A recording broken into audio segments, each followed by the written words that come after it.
Since I can remember, my life was all about tennis. Days and nights of practice, studying hard, keeping my grades high, and chasing my big dream, getting a scholarship to university. I had everything planned out, and I was on track to achieve it all. And now, everything was at risk. When I first felt dizzy and nauseous, I thought it was just exhaustion from intense training. But the symptoms didn't go away. My body felt weak, and I couldn't concentrate. Then, the truth hit me like a storm. "No, this can't be true," I whispered, staring at the pregnancy test in my shaking hands. Panic filled my chest. My dreams, my scholarship, my future, everything was slipping away. I couldn't do this alone. I needed to talk to him. With trembling fingers, I sent a message to Alex, the father of the baby, asking him to meet. But his response shattered any hope I had. "This is your problem, not mine. Do whatever you want, but don't count on me." I felt my heart sink. I was alone, completely alone. But this was only the beginning. A few weeks later, the symptoms got worse. My training suffered. My schoolwork suffered. I couldn't focus. Every morning, nausea hit me like a wave, making it impossible to eat. My body felt heavier, and exhaustion wrapped around me like a fog. I tried to ignore it, to push through, but my body had other plans. My coach noticed my sluggish performance, and my teachers saw my slipping grades. Then, my mother found out. "You ruined your future. She screamed, her face full of disappointment. You will never play tennis again. You're going to lose your scholarship. I can't believe this." Her words cut deeper than any injury I had ever faced on the court. She refused to speak to me for days, only glancing at me with disappointment whenever we crossed paths at home. The silence was even more painful than the yelling. At school, things weren't any better. The friends I had once trusted avoided me, whispering behind my back. Some of them even laughed as I walked past, making jokes that cut through me like a knife. "There goes the tennis star. Guess she's playing a different game now." I held back tears, refusing to let them see me break. But the loneliness was unbearable. My coach, the person who had always believed in me, finally called me into his office. "I'm sorry, but I can't have you on the team anymore. We can't risk this kind of distraction." Distraction. That's all I had become to them. Not an athlete, not a student, just a mistake. My heart shattered. Tennis was my life, my identity, and now it was gone. I had lost everything. For weeks, I felt like I was drowning.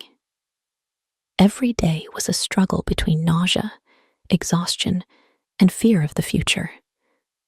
The loneliness was suffocating.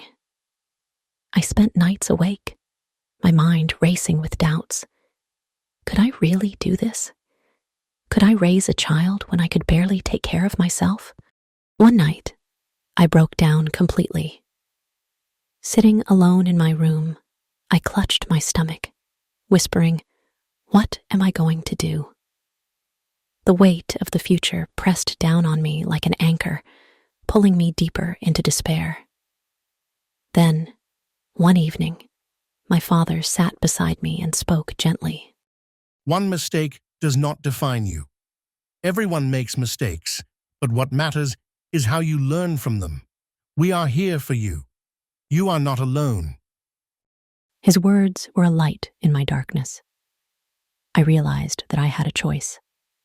I could let this mistake destroy me, or I could fight back. I chose to fight. The months passed, and my belly grew. Every kick, every flutter reminded me that my life was about to change forever. The day I went into labor was the most terrifying yet incredible experience of my life. The pain was unbearable, waves of contractions that stole my breath away. But I had no choice but to endure. I cried. I screamed. I thought I would break.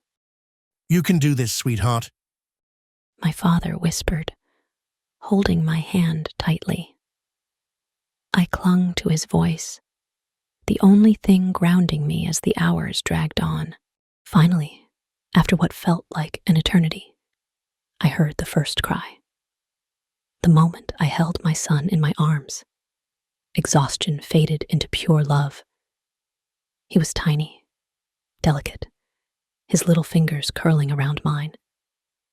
Tears streamed down my face as I whispered, "I will always fight for you." I pushed myself harder than ever before. I studied relentlessly and brought my grades back up. I trained, even when it hurt. I didn't give up. There were nights I cried myself to sleep, but I refused to let my pain define me.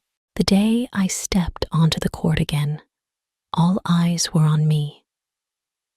The whispers had returned, but this time I didn't care.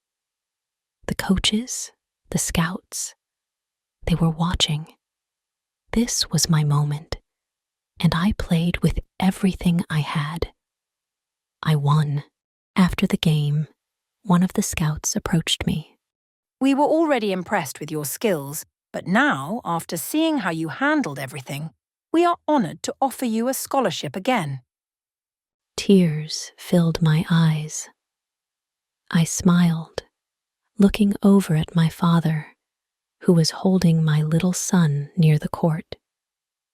He was my reason to fight, and I had proven that nothing, not even a mistake, could take my future away from me. But this was not the end of the story. It was just the beginning. Balancing motherhood and professional sports was not easy. Sleepless nights with my baby, early morning training, university classes, and the harsh judgment of people. It all broke me at times, but it also made me stronger. Being a mother required sacrifice, but I was determined to prove that a mother could also be a professional athlete. One day, during practice, a former teammate approached me, someone who had abandoned me during my hardest days. Honestly, I was wrong. I thought you would never make it, but you are truly inspiring. I smiled. I forgave, not for them, but for myself. Because my past did not define me, my journey did. And on the day I held the championship medal in my hands and hugged my son tightly, I knew that this was not just a victory in sports. This was a victory in life. I had fought through judgment, pain, and loneliness, and I had come out stronger. Despite all the hardships, I had never given up, and I never would. Years later, as I stood in front of young, aspiring athletes, I shared my story. I wanted them to know that failure, setbacks, and struggles do not mean the end. They are part of the journey. A young girl raised her hand. How did you keep going when everyone turned against you? I smiled and said, because I knew that my dreams were still mine, no matter what anyone else thought. And because I wanted to show my son that strength is not about never falling. It's about always getting back up. The audience applauded, and I saw hope in their eyes. My journey had come full circle. I was no longer just a tennis player, a student, or even just a mother. I was proof that no challenge was too big to overcome, and as I walked off the stage, holding my son's hand, I knew that my story was far from over. It was just another beginning. Please don't forget to like, subscribe, and share this story with someone who needs to hear it.